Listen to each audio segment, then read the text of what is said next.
Ashamaa harka fuunee jaalatamtoonni fi kabajamtoonni hordoftoonni seenaatu nageenyi koo kan jaalalaa kabajaa iddoo isin jirtan hundatti isin haa qaqqabu. Hadda viidiyoo biraa qabadhee isinii deebi'ee jira. Viidiyoon hadda qabadhee isinii deebi'ee ijoollee Beerut keessa jirtan, Libaanoon keessa jirtan, warra mana madaamii jirtaniif dhaamsa guddaan isinii qaba jechuudha. Kunis erga atamtamaatii daftanii waliin gahuu qabdan jechuudha. Pilees ijoollee dhiiraa ta'ee kan biyya kamirra jirtan Dubaay Baaran Suudi Arabiyaa keessa jirtaniif hiriyootan keessan kan biyya Beerut keessa jirtaniin akkuma wal beektaniif viidiyoo kana sheer godha. Adaraa keessan isiniin jedha. Karaa miseenjeraatiin ta'ee karaa maaliitiin waatsaappii imootiin ta'ee waliif daddabarsaan isiniin jedha.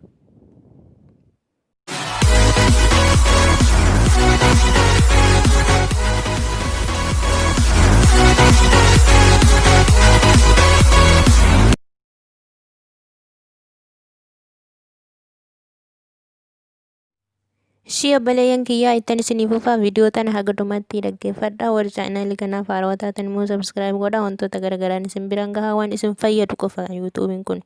Chaanaaliin kun kan isin biraan gahu jechuudha. Kanaaf laayikiis godhaa. Laayikii yeroo gootan viidiyoo yuutuubiin fuudhee ijoollee kaawwan biraan akka gahu taasisaa. Kanaaf laayikii godhaa isin baasii isin barbaachisu waan ta'eef jechuudha. Yaada kiyyanitti isiniif ufa jechuudha. Baay'ee sammuun keenya jeeqamee wantoota garagaraatu argamaa jira jechuudha. Yeroo ammaa kana tanaan dura viidiyoo wal fakkaatu isin hojjedheen ture. Warri mana madaamii jirtan osoo waan feetan taatanii manaa hin bahinaan isinii jedhee jira. Ijoolleen tokko tokko hin dhagahanii. Haadha sirmaa maaltu hojjechuu na kakaase tanaan duraan gara viidiyoo 3 isin biraan gaheen ture waanuma kanaa wal qabatee jechuudha.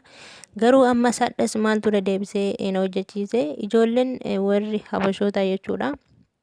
Karaa feesbuukiitiin ijoolleen yeroo madaamonni fuudhanii achitti gatan baasaniitiin sheer gochaa jiranii. Isarratti ammoo ijoolleen irra caaliin isaanii kan gatamaa jiran ijoollee Oromooti jedhanii. Sababni isaas namni afaan Oromootiin wanta akkanaa rakkoo akkanaatu ala jira jedhamee itti himuu hin argine nu sooshaal miidiyaa irratti jedhan jechuudha. Irra caalaan isaanii ammoo afaan Arabiffaatiin bahanii kan dubbatan jechuudha. Madaama irrattis ta'ee wantoota garagaraatiin maaliif gattan maaliif akkas gootan kan jedhu warra afaan Amaariffa wanni kanaan dubbatamu jechuudha. Keessan ammoo ani hagammatti kun afaan Oromootiin kanan isin biraan gahaa jiru. Ammoo viidiyoo tana hundaafuu sheer gochuu hin dagatina akka hundi dhagahaniif jechuudha. Keessattuu ijoolleen dhiiraallee sheer godhaa hiriyootan keessaniif jechuudha. Kan beeytaniin akkuma wal beeytaniin kan biyya kamirras jirtan Baaran Suudi Arabiyaa Dubaay Kuweet keessa jirtaniif ijoollee Beerut keessa jiraniif akkuma wal beeytaniif viidiyoo tana sheer godhaan isiniin jedha. Kanaaf rakkoo walirra hambisuun dirqama keenya waan ta'eef jechuudha. Tokkoffaa irratti tanaan dura viidiyoon isin hojjedhee manaa hin bahinaa. Manaa yoo baatan rakkoo isin hin beeknetu isin qunnamuu danda'a jedhee isin biraan gaheen jira. Garuu haga ammaatitti ijoolleen bahaa isaanii gatamaa jiran jechuudha. Karaa televizyiina isaaniitiin taraa jira. Akkuma argamu yoo televizyiinni zeenaa isaanii irratti dabarsu madaamonni sibsib jedhanii itti ilaalan jechuudha. Baay'ee dasjedha jechuudha. Saratanyaa mana jirtu tokko keessatti kottu ilaali waan jedhamu itti jira. Sababni isaas ijoolleen si fakkaatan kee akkana ta'aa jira alatti. Atammootuyyu mana keessatti akkuma barbaadde jiraatta waan jedhamu jira jechuudha. Rakkoo kanaatiin wal qabate haga durmaan kaseera waliin jiraachaa turaniyyuu rakkoo kanarra buusuuf kadeemantu jira jechuudha. Kanaaf warri mana keessa jirtan ammallee dhugaan isin jedha warri mana keessa jirtan ijoollee akkanatti karaarra bahanii dubartiin dhagaarra ciisan kana sammuu isaanii kadhabanii jira akkuma argaa jirtan jechuudha. Sammuu isaanii kadhabanii jira. Kanaaf homaa wanni isin argattan hin jiru ala yoo baatan. Tanaan dura ijoolleen haga nama 658 gatii tikeetii deebisanii fi tola biyyatti galchan isin hin jenne nu karuma sooshaal miidiyaa kanaan isin biraan geenya dhugaadha. Ammas warri mana jirtan hayi carraa akkasii tan argadha jettanii warri yaadan hin jiru carraan akkasii amma hin jiru. Kinoo konsolaan haga bultii 5ffaa moo akkas waan isaa cufatee jira jechuudha. Peejii isaa hin agarre homaa poost gochaa hin jiru homaa dubbachaa hin jiru. Ijoolleen immoo achuma dhaqaniitiin kun akkuma argitan karaarra bulaatiin hin jiran. Please ammallee xiqqoo obsa godhadhaa. Karaan kun hin banama. Isaan isiniif osoo hin taane ekonomii ofiitiif jecha ni banan karaa akkanatti cufamee hin hafu. Kanaaf obsa godhadhaatii manaa hin bahina. Yeroo duraa tokko ijoollee akkasitti ala rafan karaarra rafasaniif hoteela galchan jedhanii karma social media kanaan gadhiisan. Hoteela kan galchaniif dhibee irraa qoratuuf malee achi keessa akka isaan jiraataniif miti. Ijoolleen sunniin achi fuudhanii akka mana hidhaatti kan isaan taa'aa jiran. Mobaayila isaanii irraa fuudhanii, meeshaa isaanii irraa fuudhanii akkasitti taa'atiin jiran. Isin ukkoo mana keessa hoo jiraattan mobaayila keessan isin irraa fuudhanii yeroo barbaadanitti maatii keessan wajjin haasa'uu dandeessanii, yeroo barbaadanitti immoo hiriyoottan keessa wajjin wantoota garaagaraa tekstoolii gochuu dandeessan. Yoo asii baatan kun martuu hin jiru. Interneeta hin argattanii please. Manaa hin bahinaa ammallee afaan Oromootiin kan isinitti dubbachaa jiru. Share godha please. Manaa hin bahinaan isin jedha. Wanni akkanaa hin jiru. Yoo mana asii baatanii ejensii bira hodhaytan akkuma waan daftanii biyya keessanitti galtanii hin sa'inaa. Rakkoo guddaatu isin irra ga'a. Rakkoo isin hin beekne, isin hin yaanne. Dubartiin ukkoo akkasitti dhagaarra ciisaa hin jirtu. Wantoota garaagaraatu durii garaagaraatu itti taphataatti jira. Please hubadhaatii manaa hin bahinaa ammallee. Itoophiyaa keenya malee jechuudha. Itoophiyaa keenya malee mee ijoollee biyya kamiitutu karaa irratti bahe jedhaniitiin hin dubbataa jiran. Annugaan isin jedha bara. Ijoollee biyya kamii mee wanni as keessa hin jiraan hin jiru. Filipiiniin jira, Sirlankaan jira, eessan kun jira. Garuu sanniin keessaa eenyutu karaa irratti bahe? Biyya kamtu karaa irratti bahe? Ijoolleen ukkoo hin beekan bara. Yoo mana madaam itti bahan rakkoon isaan irra gahu jira. Rakkoo garaagaraatu irra gaha. Kanaaf jecha immoo manumatti bilxii ta'aniitiin hin jiraatani. Yookaan mootummaanis akka keenyatti miti hin galchu jechuudha. Kan ammoo kan karaa irratti baheetiin kun akka sareetti reebamaatiin hin jiru Itoophiyaa qofa jechuudha.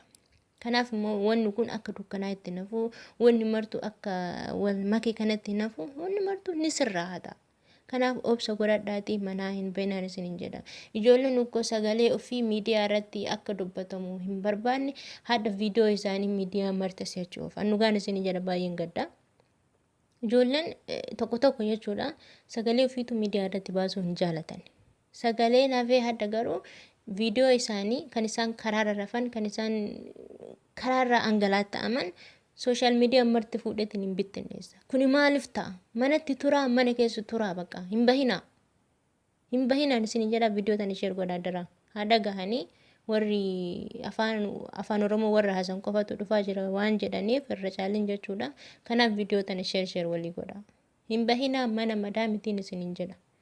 Isaan ukkoo nyaatan dararamanii wantoota garaagaraatiin dararamanii isin yoo mana keessa jiraatan yeroo barbaadanitti shaaworii fudhachuu dandeessanii, yeroo barbaadanitti shintibeetii seentanii waan isin barbaachisu gochuu dandeessanii, yoo nyaanni iyyuu manaa kan dhabamu ta'e koboziintu manaan dhabamtu ishii fuutanii waanuma ta'e martanii nyaachuu dandeessan.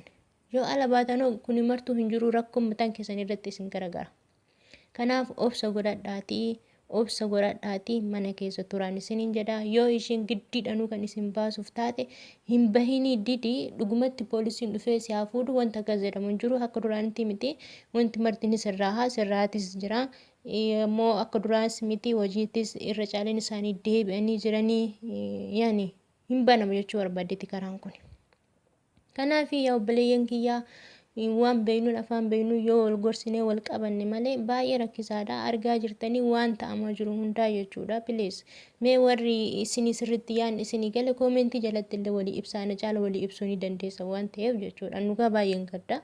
Kanaaf viidiyoo kana share godhaa hundi keessanuu wanni ani jechuu barbaade manaa hin bahinaan isin jechuu dhufedhas. Manaa hin bahina waanuma feet akkuma barbaadde yoo isin goote mana keessa tura.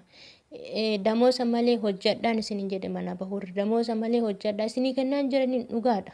Kan ji'a 10, kan ji'a 8, kan ji'a 6 kanaa olu ta'uu danda'a isinii kennaa hin jiran. Haa kennuu baatan damoosa birriin homaa miti. Birri barsitu hojjetee fida malee ishiin si hojjettee hin fiddu.